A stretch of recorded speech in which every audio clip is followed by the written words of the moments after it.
Hi everybody, welcome back to Absolute Sound. Angela-Gilbert Yeung is in it today, doing all kinds of dropping off for new customers, doing our modifications, making builds, and she brought in something I have to show you because it's nearly 100 years old. This is a 1925 unit.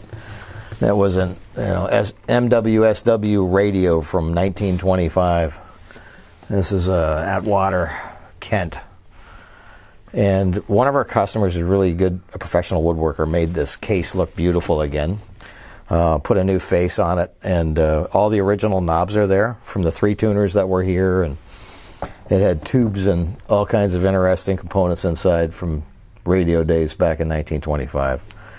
So he had asked Angela-Gilbert Yeung to make a preamp.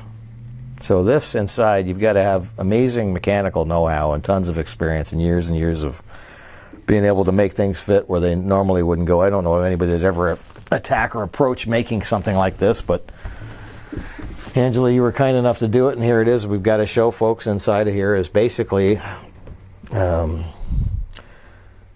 laid out version inside of our 310 preamplifier.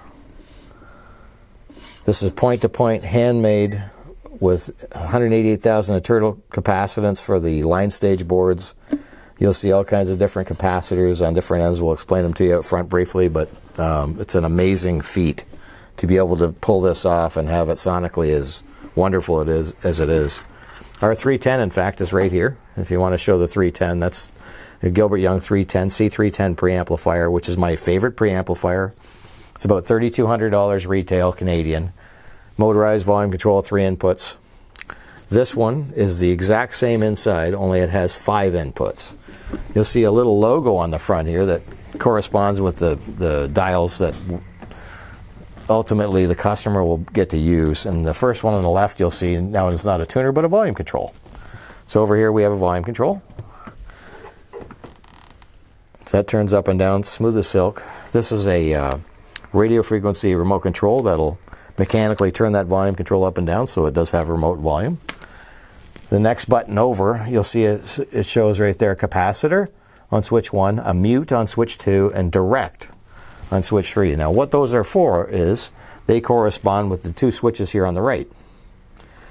So these switches, say one says oil, which is a paper and oil capacitor, and X2, which is an X2 capacitor. It's from automotive, and it adds for really good airy detail and speed. And paper and oil makes things sound simulated like a tube when they're in the signal path. So we can switch these in and out. That's out and that's in. Now that corresponds, I've got them both in. Say I wanted to see what that's like with and without. Well, if you come back to this capacitor switch, you go to the left, which is here.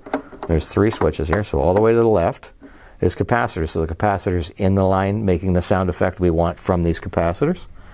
Mute is obvious, and direct means no capacitors. So that means I can have both, or say I just wanted paper and oil, which is the one on the left, and I turn off the X2 cap, I can come back and hit capacitor again and listen to it that way. The third dial, as you'll see here, is the selector switch. There's 5 inputs on the back of this thing. So we'll go 1, 2, 3, 4, and 5, which is quite a few inputs. We don't have 5 on our 310, but on this one, it was custom made to have that. And this gorgeous piece, whoops, is just as pretty on the back as it is on the front. So the back panel that's been inlaid by Angela is both balanced and single-ended.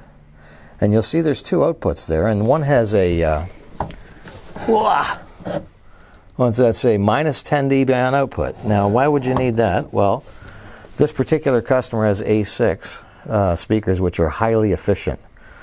And Altec Lansing A6s are, I think, over 100 dB efficient. Are they, Angela? Something like that. A7. A7s? Okay. Yeah. I got that wrong, folks. A7s. So A7 speakers are like a horn, large, old 70s speaker that are very efficient. And if you want your volume control sort of in the middle, the volume controls here to the bottom, the very first start and up, are less linear than they are from 10 to 2 o'clock. That's where they're most clean or most linear.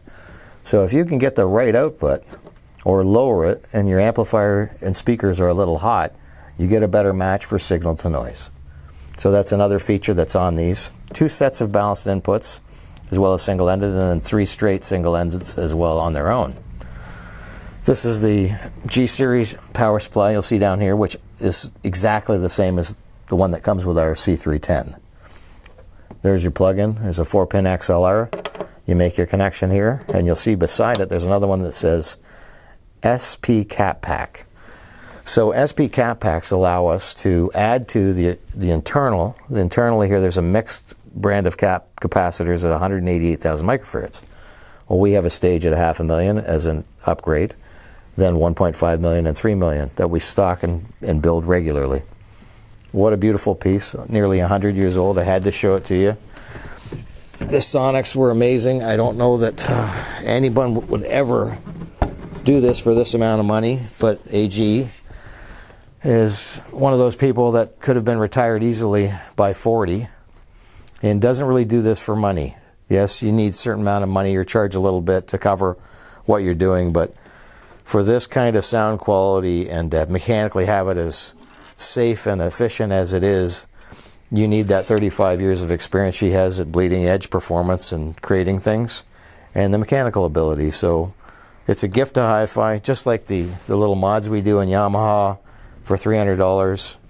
What a wonderful thing to see, and I had to show you folks today because this is a one-time thing coming through the store, and we're proud. I'm proud to see it. I know you're not proud of anything, you just like achievement, Angela, but thank you very much for doing this, and I'm sure the customer's going to be thrilled for years and years. Bye for now.